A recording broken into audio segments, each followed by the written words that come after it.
మంచిది.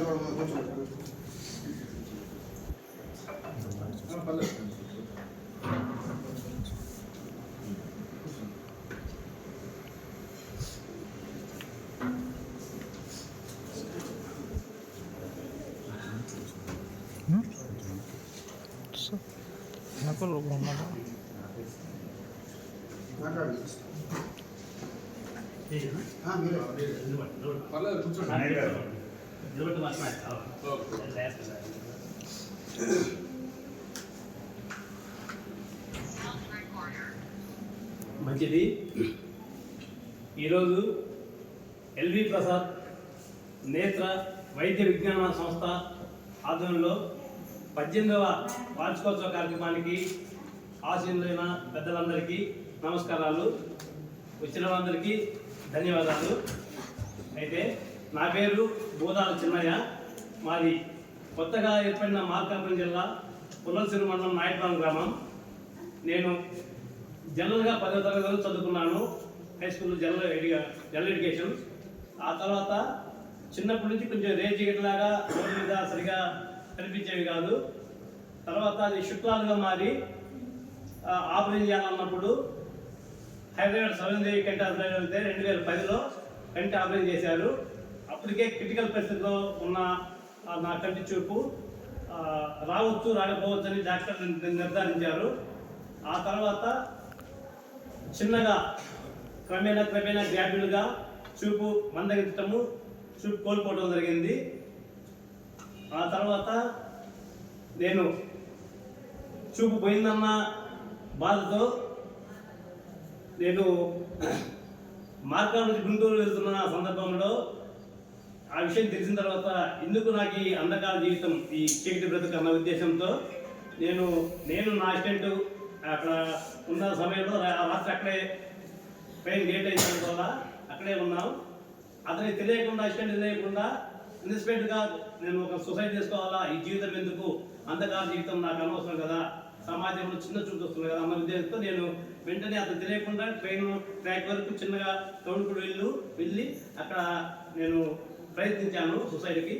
అన్ఎక్స్పెక్టెడ్గా నాకు వెంటనే ఒక జ్ఞానోదయం కలిగి జీవించడం కరెక్ట్, మరణించడం కరెక్ట్ కాదు, బ్రతికి సాధించాలి, చనిపోయి సాధించడం చేసేది జీవితం విలువైందని చెప్పేసి నాకు ఒక జ్ఞానోదయం కలిగి వెంటనే నన్ను గెలుపు తీసుకొని నా ప్రయాణం ఈ విధంగా కొనసాగిస్తూ ఉన్నాను. అయితే ఇప్పుడు ప్రజెంట్లో ఆ విధంగా నేను ఉంటూ ఉండగా నేను 10వ తరగతి చదువుకున్న కనుక నేను ప్రభుత్వ ఉద్యోగ బ్యాక్లాగ్ పోస్టుల్లో దరఖాస్తు చేసుకున్నాను. నాకు 2016లో ప్రభుత్వ ఉద్యోగం బ్యాక్లాగ్ పోస్టులో వచ్చింది. ఇప్పుడు ఎర్రడపాలెం అగ్రికల్చర్ డిపార్ట్మెంట్లో ఒక చిన్నపాటి నాలుగు ఉద్యోగం చేసుకుంటూ నేను నా కుటుంబాన్ని పోషించుకుంటూ 10 మంది తోటి అందరికీ సేవ చేసుకుంటూ జీవితాన్ని కొనసాగిస్తున్న శుభ సందర్భంలో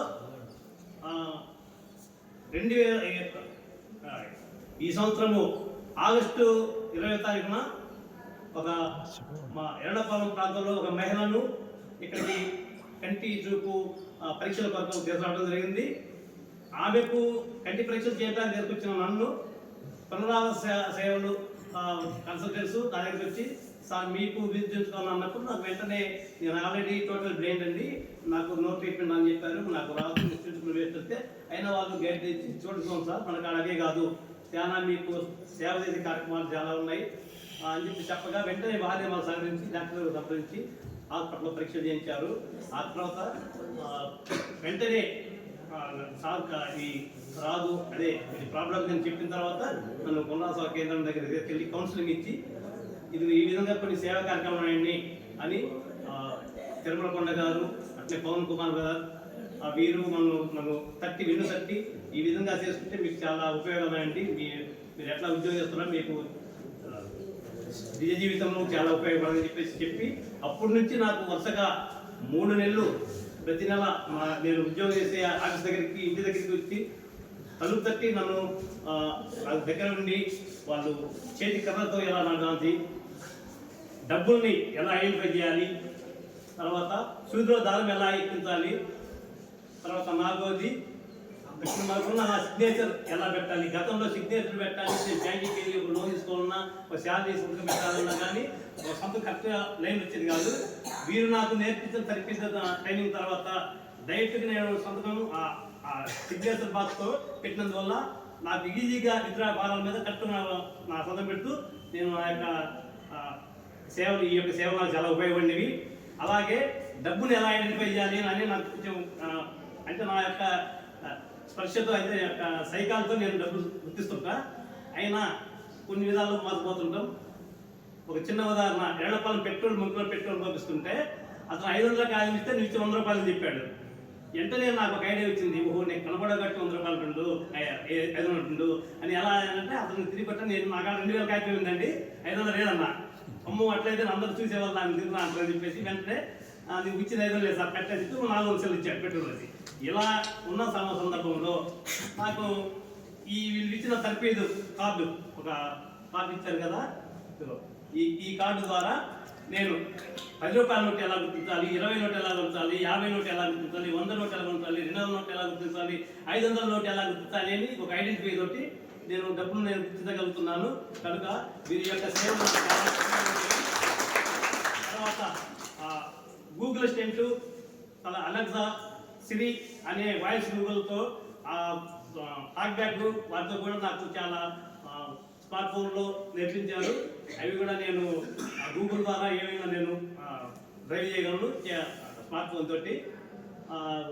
నేను వీళ్ళు చెప్పిన తర్వాత నేను కనీసం మా కార్యాలయంలో ఆఫీస్లో టైం చెప్పకుండా మా అధికారులు నన్ను అడిగేవాళ్ళు, కనిపించకపోయినా నన్ను అడిగేవాళ్ళు. ఎందుకు వాయిస్ గూగుల్తో టైం ఎంత అంటే ఆ టైం ఎత్తే అనుకోలేక అది ఇప్పుడు కనుక నేనే నాతో చెప్పుకుంటాను.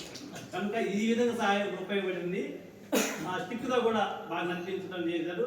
ఇవి వాళ్ళు చేసిందే కాకుండా నేను నలుగురికి నేను కొంత మళ్ళా వంట చేసి కొంతమందికి నేను సహకరించాను.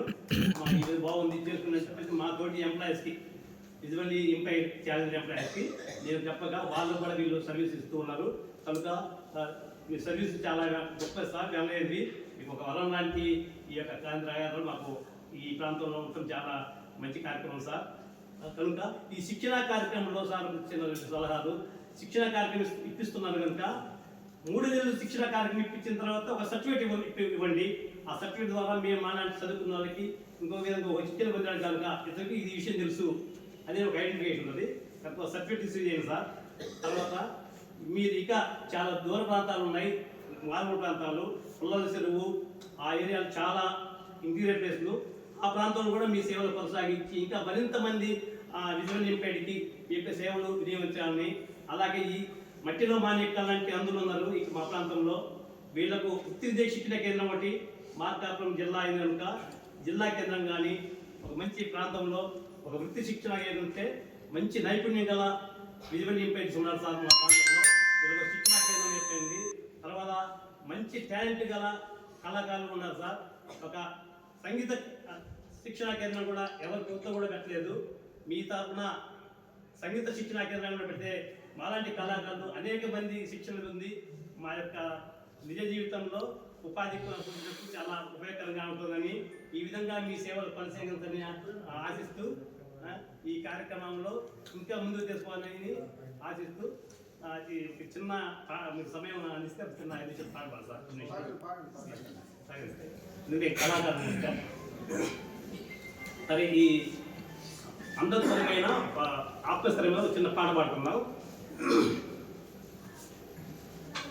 కళ్ళు లేవు మాకు కలలిన్నో ఉన్నవి, కళ్ళు లేవు మాకు కలలిన్నో ఉన్నవి, కన్నీటిని తుడిచేటి కరుణ మాకున్నది, కళ్ళు లేవు మాకు కలలిన్నో ఉన్నవి. వీచేటి గాలిని చూసారా ఎవరైనా, వెలుగిచ్చే సూర్యుణ్ణి చేరారా ఎప్పుడైనా, వీచేటి గాలిని చూసారా ఎవరైనా, వెలుగిచ్చే సూర్యుణ్ణి చేరారా ఎప్పుడైనా, ఊహలకే సంఖ్యలను ఎవరు వేయలేరు, ఊహలకే సంఖ్యలను ఎవరు వేయలేరు. ఊసులనే చెప్పకుండా మనసు వాపలేరు. కళ్ళు లేవు మాకు కలలిలో ఉన్నవి. చీకటి అందాలను మేమే వర్ణించగలం, శబ్దంతో చూసేటి విద్యను చూపెట్టగలం. చీకటి అందాలను మేమే వర్ణించగలం, శబ్దంతో చూసేటి విద్యను చూపెట్టగలం. దూరమెంత ఉన్నా ఆ దారి దగ్గరుంది, దూరమెంత ఉన్నా ఆ దారి దగ్గరుంది. మా చేతిలోని కర్రే రహదారి అవుతుంది. కళ్ళు లేవు మాకు కలలిలో ఉన్నవి, కన్నీటిని తుడిచేటి కరుణ మాకున్నది. కళ్ళు లేవు మాకు కలలిలో ఉన్నవి, కళ్ళు లేవు మాకు కలలిలో ఉన్నవి. చక్కని అవగాహన